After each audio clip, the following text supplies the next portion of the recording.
सानोमा हुनसक्छ र सानोमा चाहिँ त्यस्ता बच्चाहरूलाई लक्षण हुन्छ, जस्तो बारम्बार निमोनिया हुने, त्यस्तै खोकी लाग्ने, सुत्दा फेरि घ्यार गर्ने, लामो समयसम्म दुध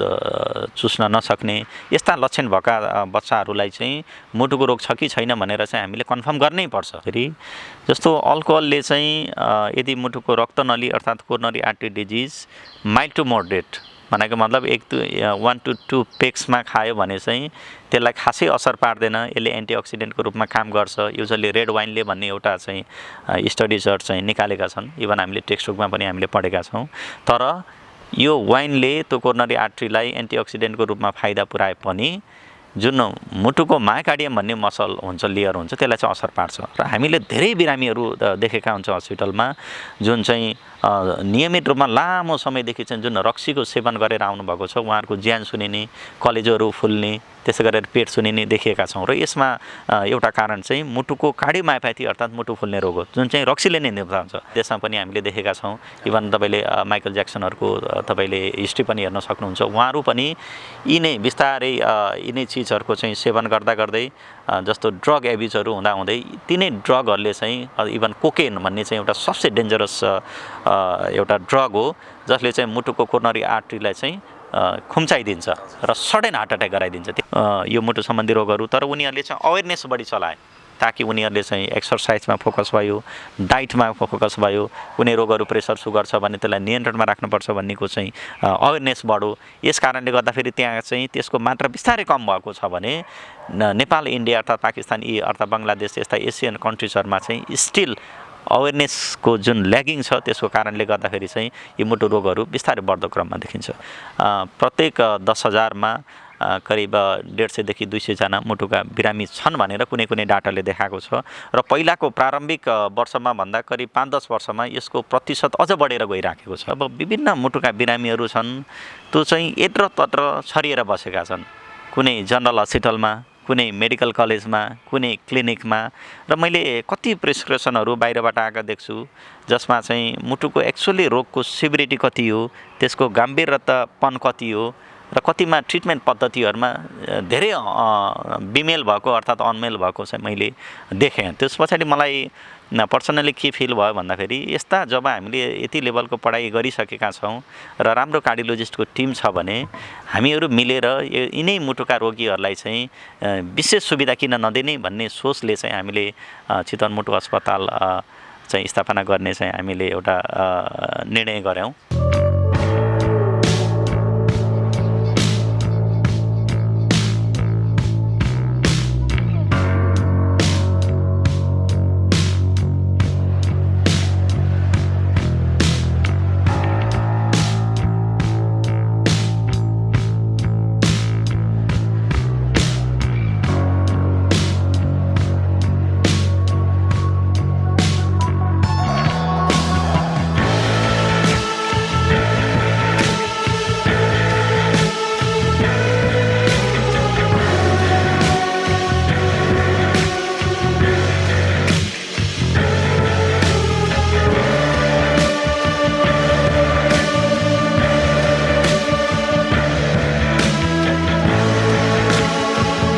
नमस्कार, फिल्मी पार्टी हेरेर बस्नुहुने यहाँहरू सम्पूर्णमा हार्दिक स्वागत छ। फिल्मी पार्टीमा आज पनि हामी एउटा बिल्कुलै नयाँ भिडियोको साथमा उपस्थित भइसकेका छौँ।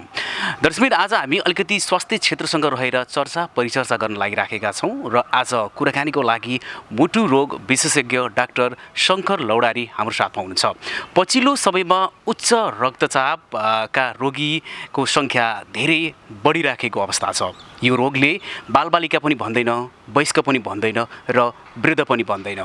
अहिले नेपालमा, विशेष त नेपालमा उच्च रक्तचाप, मुटु रोगको अवस्था के कस्तो छ,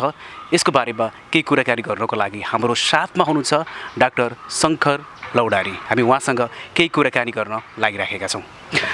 डाक्टर साहबलाई स्वागत छ फिल्म पार्टीमा। हस्, धन्यवाद। नमस्ते।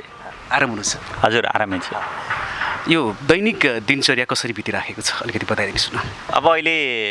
कोभिडको जुन पेन्डेमिक चलिराखेको छ र पहिलाभन्दा नेपालमा अलिकति स्थिति सामान्य भएको हामीले देखिरहेका छौँ र हामी अब डाक्टर अर्थात् चिकित्साकर्मी भएको हुनाले अब हामीले चाहिँ अब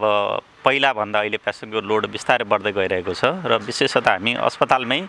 मुटु सम्बन्धी रोगीहरू, त्यस्तै गरेर मुटुका कारक तत्त्व जस्ता प्रेसरका, डायबिटिसका, त्यस्तै कोलेस्टेरोल हाई भएका यस्ता व्यक्तिहरूलाई चाहिँ दिनहुँ हामीले सुविधा दिइराखेका छौँ। जस्तो डाक्टर साहबसँग यो पहिलो भेट पनि हो हाम्रो होइन, अलिकति थोरै अगाडिका ती दिनहरू ब्याकग्राउन्ड होइन थोरै बताइदिनु जस्तो हजुरको अध्ययन अनि ती कुराहरू अलिकति निकालौँ। मैले मेरो चाहिँ स्कुल चाहिँ बेसिकल्ली चितवनबाट नै गरेको हो। हिलबर्ट सेकेन्ड्री इङ्ग्लिस बोर्डिङ स्कुलबाट 10सम्म मैले त्यहीँ नै पढेँ र त्यो पछाडि मैले इन्टरमिडिएट अफ साइन्स, हामी आइएससी भन्छौँ, र मेरो इन्ट्रेस्ट बेसिकल्ली पहिलेदेखि नै बच्चाबाट नै मलाई किन भित्रभित्र जहिले पनि क्लास 1 to 10 सायद फर्स्ट हुने भएको हुनाले होला, भित्रभित्र डक्टर बन्ने इच्छा थियो। त्यही हुनाले डक्टर बन्नको लागि अर्को फड्को भनेको आइएससी नै पढ्ने चलन थियो हाम्रो पालामा पनि। त्यही हुनाले मैले आइएससी पढ्नको लागि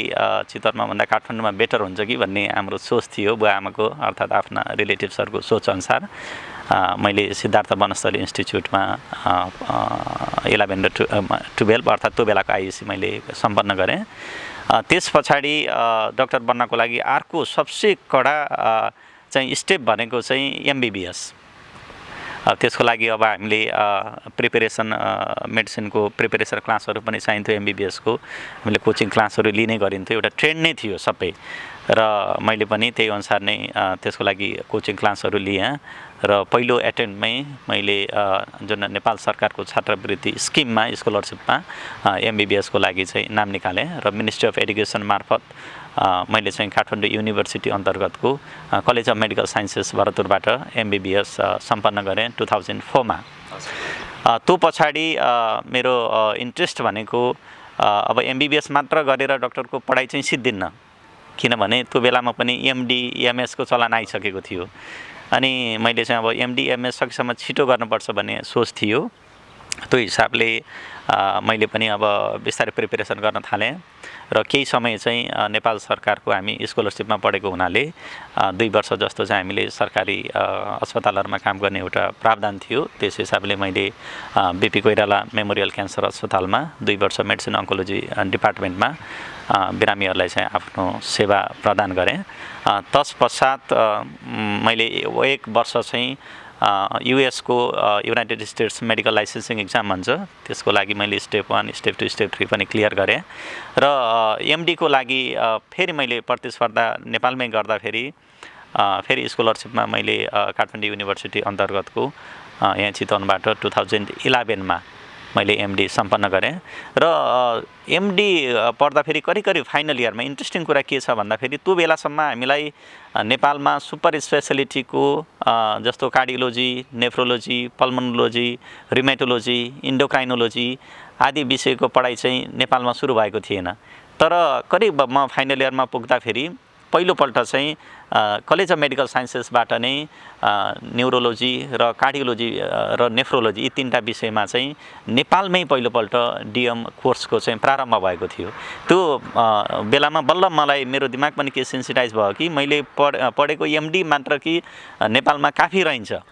अबको यङ जेनेरेसनलाई अझै हामीले बिरामीहरूलाई एउटा क्वालिटी केयर दिने हो, एउटा लेभल अफ केयर दिने हो भने चाहिँ अझै एमडी इन्टर्नल मेडिसिन मात्र गरेर पुग्दैन कि फिजिसियन मात्र भएर पुग्दैन कि कुनै एउटा विषयमा चाहिँ मैले टाइम बिताउन पर्छ जस्तो मैले पनि महसुस गरेँ। तत्पश्चात मैले कार्डियोलोजीमा इन्ट्रान्स दिएँ र लकिली भनौँ सबै सहयोगवश आफ्नो मिहिनेत सबैको कारणले गर्दाखेरि मैले डिएम कार्डियोलोजीको अर्को 3 वर्ष पनि सम्पन्न गरेँ। यसरी मैले एउटा डक्टरले चाहिँ करिब एमबिबिएस, एमडी, डिएम गर्दाखेरि करिब 35-36 वर्ष त मैले जीवनमा पढाइमै व्यतीत गरेँ र 2015 मा डिएम कार्डियोलोजी पनि कम्प्लिट गरेँ। अब बल्ल भनौँ न सेवामा लाग्नु भएको छ। हजुर, करिब 5 देखि 6 वर्षदेखि चाहिँ अब हुन त अब हामीले सेवा त जब हामी पढाइ सुरु गर्छौँ, जस्तो एमडी भनेको नि हाम्रो ट्रेनिङ पिरियड हुन्छ, त्यसमा पनि हामीले बिरामीलाई सेवा त पुऱ्याएका छौँ। तर हजुरले भन्नुभएको जस्तो जुन एउटा आधिकारिक रूपमा र एउटा कन्सल्टेन्ट कार्डियोलोजिस्ट भएर चाहिँ मैले 2015 बाट चाहिँ आफ्नो सेवा प्रदान गर्दै आएको छु। हजुरको यो परिचयसँगै अब हामी विषयवस्तुतिर छिरौँ होइन। जस्तो अहिले नेपालमा उच्च रक्तचाप, मुटुको रोगीको अवस्था कस्तो छ, के छ, तपाईँले सर्टकटमा बताइदिनुहोस्। नेपालमा पनि अब अहिले मुटु सम्बन्धी विभिन्न रोगहरू र विश्वको डाटा जस्तो छ करिब नेपाल इन्डियामा पनि डाटा उस्तै छ। यदि हामीले विश्वको आँकडा हेऱ्यो भने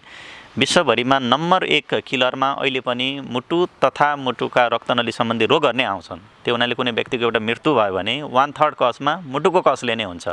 त्यो बाहेक अन्य कजमा जस्तो क्यान्सरको कारणले हुनसक्छ, दिमागको मस्तिष्कघातको कारणले हुनसक्छ, त्यस्तै कसैलाई किडनीको रोगले हुनसक्छ, कसैलाई रोड ट्राफिक एक्सिडेन्टको कारणले हुनसक्छ। यी विभिन्न अन्य कारणहरू हुनसक्छन्। तैपनि मैले फोकस गर्न खोजेको कुरा चाहिँ नेपालमा पनि अहिले नन कम्युनिकेबल डिजिजमा नम्बर 1 मा मुटुको कारणले नै मृत्यु हुने गर्छ। र मुटुको रोग भन्ने बित्तिकै यो सामान्य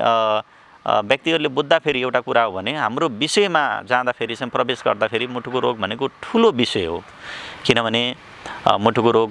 सुरुमा तपाईँले इङ्कित गर्न खोज्नु भएको जस्तो सानो बच्चादेखि जन्मेको बच्चादेखि मृत्यु भन्नाले एकदम बुढेसकालमा 90-100 वर्षसम्म पनि मुटुको रोगहरू देखिने गर्दछन्। सानो बच्चामा प्रायः जसो देखिने रोगहरू भनेको मुटुमा को जुन भेन्ट्रिकल्स अर्थात् एट्रियम भन्ने जुन भागहरू हुन्छ त्यो चाहिँ राम्रोसँग डेभलप भएर सानो पुवालहरू जुन हुन्छन् ती बन्द नहुने प्रक्रिया, जसलाई चाहिँ हामीले सामान्य भाषामा बुझ्दाखेरि चाहिँ मुटुमा पुवाल हुने भनेर भन्छौँ। सानोमा हुनसक्छ र सानोमा चाहिँ त्यस्ता बच्चाहरूलाई लक्षण हुन्छ जस्तो बारम्बार निमोनिया हुने, त्यस्तै खोकी लाग्ने,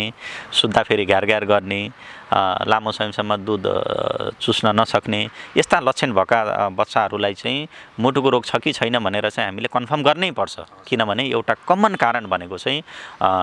कन्जेनाइटल हार्ट डिजिज भन्छौँ। यसमा चाहिँ मुटुबाट निक्लिने नसाहरू, कहिलेकाहीँ साँगुरो हुने, कहिलेकाहीँ भाल्भहरू साँगुरो हुने, कहिलेकाहीँ अघि मैले भनेको जस्तो चाहिँ ससाना पुवालहरू हुने है, कहिलेकाहीँ चाहिँ मुटुको जुन 4वटा च्याम्बरहरू हुन्छन् भने जुन दाहिने साइडमा देब्रे साइडबाट जुन निक्लिने ठुल्ठुला रक्तनलीहरू छन् ती नर्मल ठाउँबाट ननिक्लिकन एबनर्मल ठाउँबाट निक्लिन सक्छन्। यो चाहिँ मैले अलिकति बढी किन फोकस गरेँ भन्दाखेरि ससाना बच्चामा हामीले एकदमै रोग एडभान्स अवस्थामा चाहिँ हामीले अहिले पत्ता लागिरहेका छौँ। जस्तो कतिलाई 20 वर्ष 30 वर्ष तर उनीहरूलाई केही थाहा हुँदैन। त्यो हुनाले बच्चामै हामीले यदि स्क्रिनिङ गरेको खण्डमा अर्थात् एउटा सामान्य भिडियो एक्सरेबाट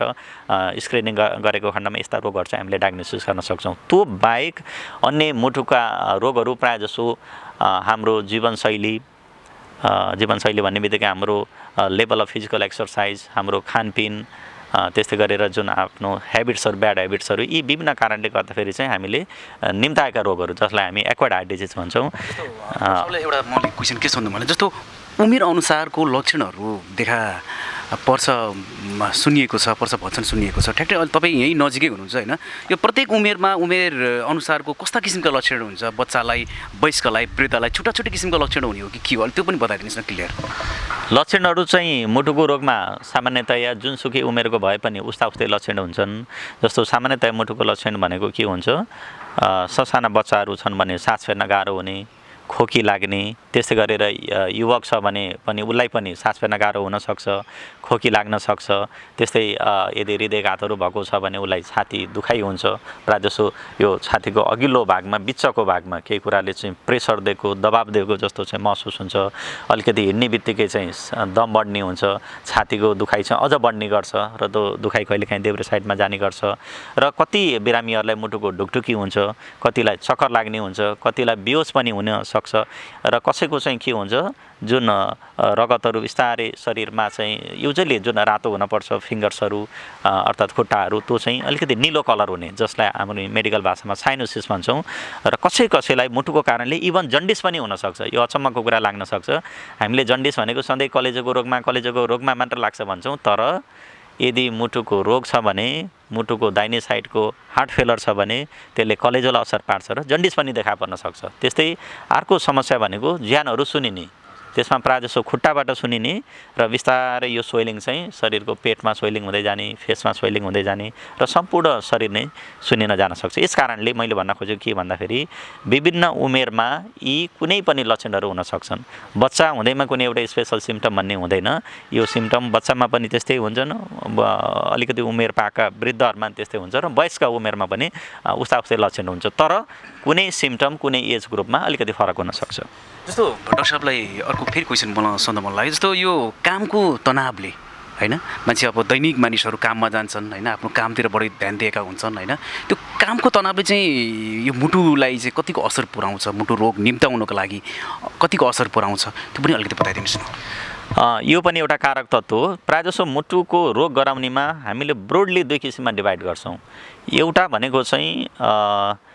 कन्जेनाइटल भनेको वंशाणुगत रूपमा आउने त्यसलाई चाहिँ हामीले चेन्ज गर्न सक्दैनौँ जस्तो बुवा आमा हजुरबा हजुरआमालाई कुनै मुटु सम्बन्धी रोग छ भने त्यो रोग उहाँको छोराछोरीहरू अथवा नाति नातिनालाई जान सक्छ त्यो एउटा पाटो भयो दोस्रो भनेको एक्वायर्ड रोगहरू जुन चाहिँ तपाईँले अहिले फोकस गर्न खोज्नुभएको कुराहरू यसमा एउटा भनेको स्ट्रेस अर्थात् अत्यधिक काम त्यस्तै गरेर स्मोकिङ एनी फर्म तपाईँले सिगरेट सेवन गर्नुहुन्छ कि अर्थात् सुर्ती सेवन गर्नुहुन्छ कि अर्थात् खैनी सेवन गर्नुहुन्छ कुनै पनि टोब्याको फर्मले मुटुलाई असर पार्ने गर्छ त्यस्तै गरेर अत्यधिक रूपमा रक्सीको सेवन गर्ने त्यस्तै गरेर उच्च रक्तचाप छ जुन कन्ट्रोलमा भएको छैन यसले पनि मुटुको रोग निम्ताउँछ कालान्तरमा त्यस्तै गरेर डायबिटिस मेलाइटस अर्थात् मधुमेह रोग भन्छौँ मधुमेह रोग हुनेलाई मुटुको रोग हुने सम्भावना 3 देखि 4 टाइम्स बढी हुन्छ त्यस्तै गरेर खानामा कोलेस्टेरोलको मात्रा एलडिएल भन्ने कोलेस्टेरोल चाहिँ हाई भयो भने यसले पनि मुटुको रक्तनलीमा बोसोहरू चाहिँ बिस्तारै जम्मा हुँदै जाने हुन्छ मुटुको रक्तनलीहरू साँगुरो हुने गर्छ र कुनै एउटा फेज आउँछ जुन बेलामा चाहिँ त्यो तलतिर बनेको जुन बोसो जम्मा भएको प्लक जसलाई हामी मेडिकल भाषामा एथेरोस्क्लेरोटिक प्लक भन्छौँ त्यो रप्चर हुनसक्छ र सडन रप्चर भएको खण्डमा चाहिँ हार्ट अट्याक अर्थात् हृदयघात भन्छ त्यो चाहिँ जुन चाहिँ एकदमै सिरियस कार्डियक इमर्जेन्सी हो किनभने यसलाई हामीले तुरुन्त डायग्नोसिस गर्न सकेनौँ र उपचार दिएनौँ भने चाहिँ व्यक्तिको मृत्यु पनि हुनसक्छ त्यो बाहेक चाहिँ अहिले हामीले देखेको भनेको चाहिँ हाम्रो खाने लाइफस्टाइल अर्थात् परिश्रम चाहिँ कम गर्ने एक्सर्साइजहरू कम गर्ने बढी सेडेन्टरी लाइफस्टाइल बस्ने गाडीको प्रयोग गर्ने अत्यधिक रूपमा सकेसम्म लिफ्टको प्रयोग गर्न पाइयोस् भन्ने चाहना हुने भर्याङहरू चढ्न मन नलाग्ने यी यावत कारणहरूले र अल्छीपन भनेको नै एक्सर्साइज नगर्ने व्यायाम नगर्नेलाई नै म सामान्य भाषामा अल्छीपन भन्छु यी विभिन्न कारणले गर्दा चाहिँ मुटुको रोगहरू निम्ताउँछ जस्तो अघि अल्कोहलको कुरा झिक्नुभयो धुम्रपान र अल्कोहल सेवन गर्दा पनि यो मुटु रोग लाग्ने सम्भावना तीव्र हुन्छ भन्नुभयो होइन जस्तो कतिपयले चाहिँ अब यो अल्कोहल चाहिँ युज गर्दाखेरि लाग्दैन भन्ने पनि एक किसिमले चाहिँ सुनिन्छ होइन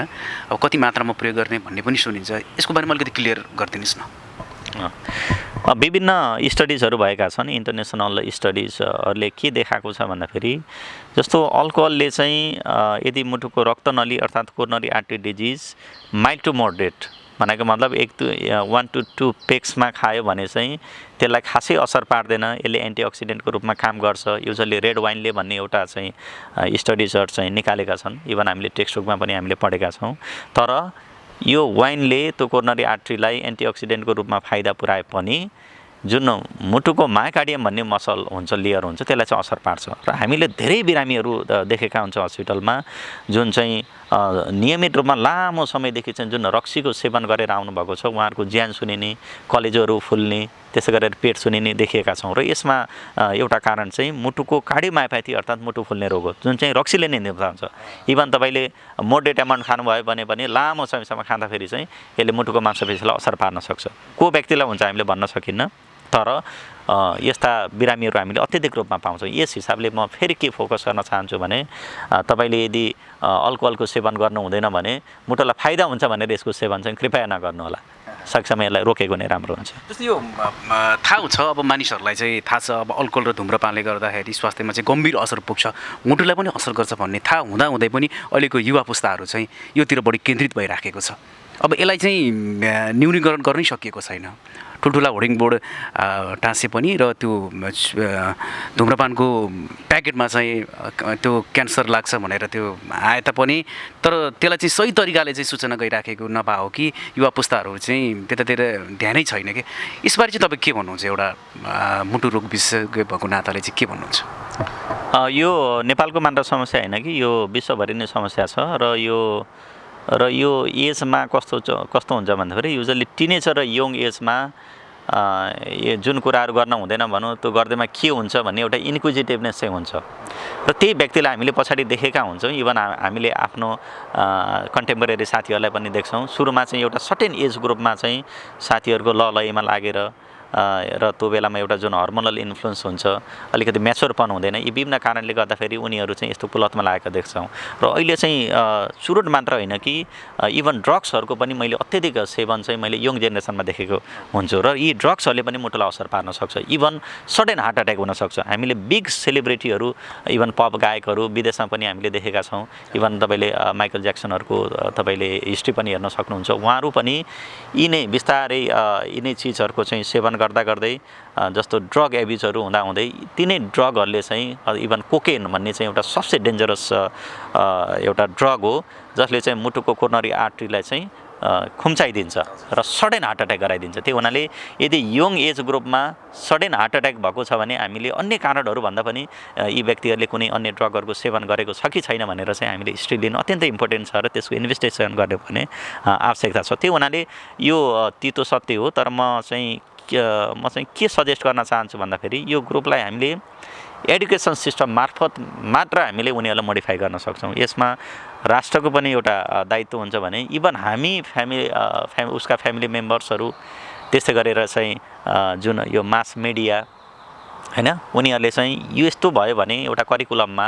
सर्टेन लेभलबाट नै हामीले हाई स्कुलबाट नै उनीहरूलाई ओरिएन्टेसन गरायौँ भने यसले यस्तो यस्तो गर्छ भनेर उनीहरूलाई अलिकति त्रास भयो भने यसको चाहिँ न्यूनीकरण गर्न चाहिँ सकिन्छ र यस्तामा लाग्नेहरूलाईबाट र जुनलाई चाहिँ रोग लागिसकेको छ उनीहरूलाई देखाएर पनि चाहिँ यसका यस्ता खराब इफेक्टहरू हुन सक्छन्। त्यो हुनाले यस्तो चाहिँ सेवन गर्न हुँदैन भनेर चाहिँ हाम्रो प्रयास चाहिँ जारी हुन पर्छ। त्यो भयो भने हामीले मिनिमाइज चाहिँ गर्न सक्छौँ। जस्तो कतिपय केसहरू कस्तो पनि छ भन्दाखेरि अब जचाउन गयो होइन, अब डरले पनि जचाउन नजानी, अब मुटु रोग लागिसकेपछि औषधि खायो भने दीर्घकालीन रूपमै औषधि खान पर्छ भन्ने एक किसिमको त्यो डरले गर्दा पनि मानिसहरूले चाहिँ अलिकति ख्याल नगरेको हो कि भन्ने पनि भेटिएको छ होइन। यो खासमा के हो यहाँ, अब हजुर अब एज अ मुटु रोग विशेषज्ञ भएको नाताले सुरुमै पहिलो फेजमै औषधि दीर्घकालीन रूपमा सेवन गर्नुपर्छ भनेर त्यो एडभाइस सल्लाह दिनुहुन्छ कि यो खासमा के हो, अलिकति क्लियर गरिदिनुहोस् न। मुटुको रोगी हुँदैमा सबै व्यक्तिहरूलाई दबाई सेवन गरिहाल्नुपर्छ भन्ने छैन। पहिलो कुरा, मुटुका रोगका पनि सिभिरिटी माइल्ड टु मोडरेट जुन रोगहरू छन् भने यसमा प्रायःजसो तपाईँको अघि नै मैले भनेको जस्तो तपाईँको लाइफस्टाइल मात्र चेन्ज गर्नुभयो, खानपिनमा मात्र कन्ट्रोल गर्नुभयो हैन, जुन कुलतहरू छन् यिनीहरूलाई मात्र तपाईँले रोक्न सक्नुभयो भने आधाभन्दा बढी रोग त यतिकै ठिक हुन्छ। त्यो बाहेक तपाईँले चाहिँ टाइममा डायग्नोसिस गर्न सक्नुभयो भने मुटुको रोग के हुन्छ भने तपाईँको प्रिडिक्सन पनि हुन्छ। जस्तो तपाईँले जाँचै गर्नु भएन भने तपाईँको रोग अन्तिम अवस्थामा जब तपाईँ सिभियर सिम्पटम हुन्छ त्यो बेला मात्र हस्पिटल आउनुहुन्छ, जुन बेला उपचार गरे पनि खासै नलाग्न सक्छ, तपाईँको आयुमा खासै धेरै वृद्धि नहुन सक्छ। तर यदि कन्सियस भएर आफूलाई सामान्य समस्याहरू पनि यदि शङ्कास्पद भएको खण्डमा मुटुको रोग छ कि छैन भनेर टाइममै इभ्यालुएसन गरियो भने त्यसको सिभिरिटी पनि हामीले पत्ता लगाउन सक्यौँ र यदि आवश्यक छ भने चाहिएको बेलामा त्यो दबाई पनि सेवन गर्न सकियो। दबाईले मात्र हुन्न जस्तो सिचुएसन देखियो भने भाल फेर्न पर्ने हो कि अर्थात् अन्य सर्जरीहरू केही गर्न पर्ने हो कि त्यो पनि डेफिनेटिभ ट्रिटमेन्ट पाउने भयो, ताकि मुटुको चाहिँ दीर्घकालीन रूपमा चाहिँ यसका अन्य कम्प्लिकेसनहरूबाट चाहिँ हामीले बचाउन सक्छौँ। त्यस कारणले सकेसम्म यदि शङ्का छ भने रोग छ कि छैन भनेर क्लियर भएको चाहिँ बढी इम्पोर्टेन्ट हुन्छ। जस्तो नेपालमा अलि सङ्ख्यात्मक हिसाबले कुराकानी गर्नुपर्दा यो मुटु रोगी चाहिँ कति हुनुहुन्छ होला, अलिकति केही आकलन छ? नेपालमा अब एक्ज्याक्ट डाटा चाहिँ हामीले भेटेका छैनौँ, तर ओभरअल 2017-18मा कुनै स्टडिजहरू भएको छ, त्यसले चाहिँ के देखाउँछ भन्दाखेरि प्रत्येक 10,000मा करिब 150 देखि 200जना मुटुका बिरामी छन् भनेर कुनै कुनै डाटाले देखाएको छ। र पहिलाको प्रारम्भिक वर्षमा भन्दा करिब 5-10 वर्षमा यसको प्रतिशत अझ बढेर गइराखेको छ। त्यो हुनाले चाहिँ अब यो चाहिँ विदेशमा जस्तै यो मुटुका रोगहरू नन कम्युनिकेबल डिजिज चाहिँ एउटा चाहिँ बढ्दै गइरहेको छ। सेकेन्ड चाहिँ यसको अचम्मको कुरा के छ भन्दाखेरि प्रायःजसो लो र मिडल इन्कम कन्ट्रिजहरू जुन चाहिँ गरिब देशहरूमा छन् नि यिनीहरूमा नै अझै यसको चाहिँ बढी मार चाहिँ अहिले चाहिँ देखिरहेको छ विश्वमा। त्यो हुनाले विदेशीमा चाहिँ उनीहरूको पहिला धेरै रोगहरू थियो यो मुटु सम्बन्धी रोगहरू, तर उनीहरूले चाहिँ अवेरनेस बढी चलाए ताकि उनीहरूले चाहिँ एक्सर्साइजमा फोकस भयो, डाइटमा फोकस भयो, कुनै रोगहरू प्रेसर सुगर छ भने त्यसलाई नियन्त्रणमा राख्नुपर्छ भन्नेको चाहिँ अवेरनेस बढ्यो। यस कारणले गर्दाखेरि त्यहाँ चाहिँ त्यसको मात्रा बिस्तारै कम भएको छ भने नेपाल, इन्डिया अर्थात् पाकिस्तान, यी अर्थात् बङ्गलादेश यस्ता एसियन कन्ट्रिजहरूमा चाहिँ स्टिल अवेरनेसको जुन ल्यागिङ छ त्यसको कारणले गर्दाखेरि चाहिँ यो मुटु रोगहरू बिस्तारै बढ्दो क्रममा देखिन्छ। जस्तो मुटु रोगको लक्षणको बारेमा हामीले मोटामोटी चर्चा गऱ्यौँ होइन। अब मुटु रोग भइसकेपछि होइन त्यसको उपचारकै कुराकानी गरौँ होइन सामान्य नागरिकलाई उपचारको लागि गाह्रो छ होइन अब अहिले के पद्धति ल्याएको छ मुटु रोगको शल्यक्रिया गर्नको लागि उपचारको लागि होइन अब अहिले त्यहाँ छुटका कुराकानी हुन्छन् सरकारी छुटका कुराकानी हुन्छन् त्यो के छ अहिले रिसेन्टली भएको अवस्थाको बारेमा अलिकति चर्चा गरौँ न नेपालमा विशेषतः अहिले 2-3 किसिमका रोगहरूमा चाहिँ विशेष नेपाल सरकारले जुन बिरामीहरूको हितको लागि अर्थात् भलोको लागि विभिन्न कार्यक्रमहरू लिएर आएको छ र नम्बर 1 चाहिँ नेपालमा स्टिल हामीले यङ पपुलेसनमा देखिएको रोग चाहिँ रिमेटिक हार्ट डिजिज भन्ने छ अर्थात् मुटुको बाथ रोग जसले चाहिँ बेसिकल्ली मुटुको भावलाई असर पार्छ र यो लामो समय युजली 10-15 अर्थात् 20 वर्ष पछाडि चाहिँ मुटुको भाल्भहरू यदि साँगुरो भयो भने चाहिँ त्यसलाई खोल्ने प्रविधि हुन्छ जसलाई हामी पिटिएमसी भन्छौँ र यदि भाल्भहरू धेरै लिक भएको छ भने चाहिँ भाल्भ फेर्नुपर्छ जसलाई हामी रिप्लेसमेन्ट पद्धति भन्छौँ त्यही हुनाले यस्तो भाल्भहरू फेर्न परेको खण्डमा अर्थात् चाहिँ भाल्भ सुकेकोलाई फुकाउन परेको खण्डमा जसलाई हामी पिटिएमसी भन्छौँ यस्तोलाई नेपाल सरकारले चाहिँ यिनीहरूलाई निःशुल्कै गरेको छ भने अर्को गम्भीर समस्या भनेको अहिले मैले भनेको जस्तो हृदयघात पनि हो र हृदयघात भएका व्यक्तिहरूलाई पनि सरकारले सहुलियतको रूपमा करिब 1 देखि 1.5 लाखको चाहिँ सहयोग उनीहरूलाई दिन्छ ताकि यो चाहिँ सर्टेन सेन्टरहरू नेपालमा हुन्छ जुन चाहिँ मुटु अस्पतालहरूलाई उनीहरूले तोकेको छ त्यस्तै केही मेडिकल कलेजहरूलाई पनि तोकेको छ र ती व्यक्तिहरूलाई त्यस्तो समस्या भएको खण्डमा चाहिँ उहाँहरूले छुट पाउनुहुन्छ र तेस्रो क्याटेगोरी भनेको उमेर धेरै भएका व्यक्तिहरू जस्तो 75 वर्षभन्दा बढी भएका अर्थात् 14 वर्षभन्दा कम भएका व्यक्तिहरूलाई चाहिँ निःशुल्क मुटुको उपचार गर्ने पद्धति पनि छ र चौथो क्याटेगोरीमा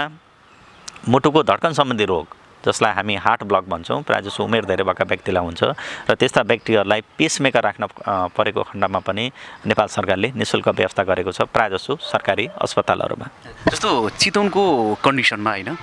अहिलेको चितवनमा चाहिँ यो मुटु रोगको अवस्था के छ रोगीको सङ्ख्यात्मक अवस्था के छ उपचारको पद्धति विधि र अलिकति यो छुटका कुराकानी थोरै गरौँ न के कस्तो छ चितवनमा विशेष त चितवनमा पनि अब अहिलेसम्म 2वटा मेडिकल कलेजमा मुटु सम्बन्धी जुन उपचार पद्धतिहरू छन् यसमा चाहिँ एउटा मुटुको हृदयघातको अपरेसन गर्ने टेक्नोलोजी जसलाई हामी क्याथल्याब प्रोसिजर भन्छौँ यसको एउटा व्यवस्था छ भने भाल्भहरू फेर्ने प्रविधि चाहिँ अहिले चितवनबाट पनि रिफर गरेर प्रायःजसो काठमाडौँ गङ्गालालमा अर्थात् मनमोहनमा नै रिफर गर्ने पद्धति चाहिँ अहिलेसम्म चलिआएको छ र यदि कुनै व्यक्तिलाई हृदयघात भएको छ भने चाहिँ सरकारले चाहिँ विशेष सहुलियत दिएको हुन्छ करिब 1 लाख जस्तो चाहिँ निःशुल्क उनीहरूले दिएको छ त्योभन्दा माथि चाहिँ व्यक्तिले जति पनि खर्च हुन्छ त्यो चाहिँ व्यक्तिले तिर्नुपर्ने हुन्छ र यदि पेसमेकरहरू राख्नुपर्ने अवस्था आएको छ भने त्यस्ता व्यक्तिलाई पेसमेकरमा पनि 1 लाखको छुट भएको छ र 14 वर्षभन्दा कम भएका बालबालिका अर्थात् 75 वर्षभन्दा बढी भएका उमेर धेरै भएका वृद्धहरूलाई पनि नेपाल सरकारले चाहिँ निःशुल्क मुटुको उपचार गर्ने चाहिँ ट्रेन्ड चलेको छ र त्यो चितवनमा पनि यो कायम छ निःशुल्क उपचार भन्नुभयो त्यो शल्यक्रियामा हो या केमा हो बताइदिनुहोस् न त्यो चाहिँ शल्यक्रियामा नै हो शल्यक्रियामा चाहिँ जस्तो मुटुको हृदयघात भएको छ भने हामीले एन्जियोग्राफी र एन्जियोप्लास्टी भन्ने अपरेसन हुन्छ त्यस्तै अब यदि गङ्गालालमा चाहिँ यदि 2टा अर्थात् 2टाभन्दा बढी नसाहरू ब्लक भएको छ भने ओपन हार्ट सर्जरी भन्छौँ जसलाई कोरोनरी आर्टरी बाइपास सर्जरी भन्छौँ यसमा पनि उनीहरूले सहुलियत दिन्छ त्यस्तै भाल्भहरू फेर्न परेको छ भने माइट्रल एओर्टिक भाल्भ जुनसुकै भाल्भ होस् त्यो फेर्नलाई पनि उनीहरूले चाहिँ विशेष सहुलियत दिएको हुन्छ जस्तो चितवनमा अहिले मुटु रोगको अस्पताल पनि खोलेको छैन मुटु अस्पताल भनेर भनिएको छ विशेष त्यहाँ हुने सेवाहरू तपाईँ पनि अब त्यहाँ एज अ हुनुहुन्छ होइन त्यहाँ हुने सेवा सुविधाहरू र अन्य मेडिकलमा भन्दा होइन अन्य मेडिकल कलेजमा भन्दा विशेष त मुटु अस्पतालमा चाहिँ के फरक छ त्यो अलिकति चर्चा गरौँ न धन्यवाद यो मलाई ज्यादै सान्दर्भिक प्रश्न लाग्छ म एकजना कार्डियोलोजिस्ट भएको हुनाले र हामीले लामो समयदेखि जब बिरामीहरू हेर्दै गर्छौँ यसमा मलाई पर्सनली के फिल भइरहेको थियो भन्दाखेरि अब विभिन्न मुटुका बिरामीहरू छन् त्यो चाहिँ यत्रतत्र छरिएर बसेका छन् कुनै जनरल हस्पिटलमा कुनै मेडिकल कलेजमा कुनै क्लिनिकमा र मैले कति प्रिस्क्रिप्सनहरू बाहिरबाट आएका देख्छु जसमा चाहिँ मुटुको एक्चुअली रोगको सिभिरिटी कति हो त्यसको गम्भीरतापन कति हो र कतिमा ट्रिटमेन्ट पद्धतिहरूमा धेरै बिमेल भएको अर्थात् अनमेल भएको चाहिँ मैले देखेँ। त्यस पछाडि मलाई पर्सनली के फिल भयो भन्दाखेरि यस्ता जब हामीले यति लेभलको पढाइ गरिसकेका छौँ र राम्रो कार्डियोलोजिस्टको टिम छ भने हामीहरू मिलेर यिनै मुटुका रोगीहरूलाई चाहिँ विशेष सुविधा किन नदिने भन्ने सोचले चाहिँ हामीले चितवन मुटु अस्पताल चाहिँ स्थापना गर्ने चाहिँ हामीले एउटा निर्णय गऱ्यौँ, एउटा डिसिजन गऱ्यौँ। त्यस मार्फत नै हामीले चाहिँ अहिले चितवन मुटु अस्पताल सञ्चालनमा आइसकेको छ र यसले चाहिँ बेसिकल्ली यिनै मुटुका रोगीका बिरामीहरूलाई चाहिँ सर्वसुलभ रूपले चाहिँ उपचार पाइयोस्। पहिलो एक के हुन्छ बिरामीलाई फाइदा भन्दाखेरि मुटुको आफूलाई समस्या शङ्का छ अर्थात् कुनै मुटुको रोगहरू छ भने एउटा स्पेसियालिटी हस्पिटलमा गइयो भने के हुन्छ आफूसँग भएका मुटुका रोगहरू सम्बन्धी भेरिफाई गर्नको लागि हामीसँग त्यो टेक्नोलोजी हुन्छ। त्यो हुनाले सेकेन्ड भनेको उनीहरूलाई चाहिँ त्यो कार्डियोलोजी हस्पिटल अर्थात् जुनसुकै स्पेसियालिटी हस्पिटल भयो त्यसले त्यो विषयमा म्यान पावरहरूलाई पनि बढी ट्रेन्ड गर्दै लैरहेको हुन्छ। त्यो हुनाले एउटा जनरल हस्पिटलले 10वटा 15वटा विषयलाई फोकस गरेको हुन्छ भने हामीले मेनली कार्डियोलोजीलाई बढी फोकस भएको हुनाले अवश्य हाम्रो ठम्माइ के छ भन्दाखेरि यसले चाहिँ बिरामीहरू अर्थात् चाहिँ जसलाई चाहिँ शङ्कास्पद मुटु सम्बन्धी रोगहरू हुन सक्छन् भन्ने व्यक्तिहरूलाई चाहिँ धेरै फाइदा पुर्याउँछ भन्ने चाहिँ हाम्रो सोच छ र हामीले चाहिँ अहिले चाहिँ ओपिडी सेवा, त्यस्तै गरेर एडमिसन सेवामा वार्ड सेवा, त्यस्तै गरेर कोरोनरी केयर युनिट, सिसिओ सेवा, इन्टेन्सिभ केयर युनिट सर्भिसहरू चाहिँ हामीले सुरु गरिसकेका छौँ र हामीले छिट्टै भविष्यमा पनि क्याथ ल्याब इन्स्टलेसन जसमा चाहिँ हामीले मुटुको एन्जियोग्राफीहरू गर्न पाइन्छ, त्यस्तै पेरिफेरल भेसलहरूको एन्जियोग्राफी र हृदयघात भएको छ भने एन्जियोप्लास्टीको सुविधा र केही समयमा इभन बाइपास सर्जरी अर्थात् ओपन हार्ट सर्जरीमा जाने पनि हामीले चाहिँ प्लान गरेका छौँ। जस्तो अब अहिले चितवनमा पनि धेरै मुटु रोगी हुनुहुन्छ होइन, उनीहरूलाई के भन्नुहुन्छ तपाईँ एउटा मुटु रोग विशेषज्ञ भएको नाताले होइन र सञ्चालनमा पनि ल्याउनु भएको छ मुटु अस्पताल होइन, त्यसको संस्थापक भएको नाताले होइन, सञ्चालक भएको नाताले के भन्नुहुन्छ? म चाहिँ अब उहाँलाई के निवेदन गर्न चाहन्छु भन्दाखेरि सकेसम्म मुटु रोग नलागोस् हाम्रो पनि शुभकामना शुभेच्छा छ। किनभने जहिले पनि भनिन्छ रोग लाग्नुभन्दा नलाग्नको लागि उपायहरू अपनाउनु बेटर हुन्छ। Always prevention is better than cure. र इन केस अब लागेको खण्डमा अब हाम्रो साइडबाट त्यो रोगहरूलाई टाइममा डायग्नोसिस गर्ने, त्यस्तै गरेर त्यसलाई आवश्यक उपचार अर्थात् सरसल्लाह यिनीहरूमा चाहिँ हामीले तपाईँहरूलाई सक्दो सहयोग गर्नेछौँ। र चितवन मुटु अस्पताल भनेको चितवनको नै बनेको हुनाले चितवनवासीहरूको लागि एउटा गर्वको कुरा पनि हो र यो हाम्रो एउटा सम्पत्ति हो। त्यो हुनाले हामीले चाहिँ यसको सेवाहरू कसरी एक्सटेन्सन गर्ने, यसमा को सर्भिसहरूलाई कसरी क्वालिटेटिभमा लैजाने, यी कुराहरूमा चाहिँ हामी हातेमालो गरेर अगाडि बढ्न सकौँ। त्यसै गरेर नेपाल सरकारबाट पनि हामीलाई सहयोग मिलोस् र हामीलाई चाहिँ एउटा नेपालकै एउटा नमुना मुटु अस्पतालको रूपमा चितवनको अस्पताललाई पनि अगाडि बढाउन सकियोस् भन्ने चाहिँ मेरो सोच छ, कामना छ र यसमा चाहिँ मैले सम्पूर्णको साथ पाउँछु भन्ने मैले अपेक्षा राखेको छु। हुन्छ डाक्टर साहब, कुराकानीको लागि समय छुट्याइदिनु भयो, त्यसको लागि धेरै धेरै धन्यवाद। हस्, यस कार्यक्रममा मलाई बोलाएर आफ्ना कुराहरू, आफ्ना एक्सपिरियन्सहरू र मुटु रोग सम्बन्धी आफूले जानेका केही तथ्यहरू चाहिँ तपाईँहरू समक्ष सम्पूर्ण दर्शकहरू समक्ष राख्न दिनुभएकोमा चाहिँ हजुरको यो फिल्मी पार्टीलाई चाहिँ विशेष धन्यवाद दिन चाहन्छु र यो टेक्निकल टिमलाई म हृदयबाट नै थ्याङ्क यू भन्न चाहन्छु। हस्त, धन्यवाद।